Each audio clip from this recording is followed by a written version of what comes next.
And a major way that we get new words is from borrowing from other languages. So we have ennui from French, which is the sort of like existential boredom that you might experience.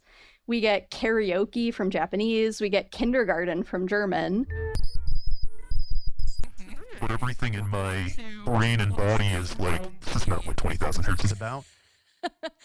But it's worth a try. And I also think people do appreciate sort of state of the show updates, you know, like when there are big changes, people wonder why and what the decision-making process was and what the future of the show is.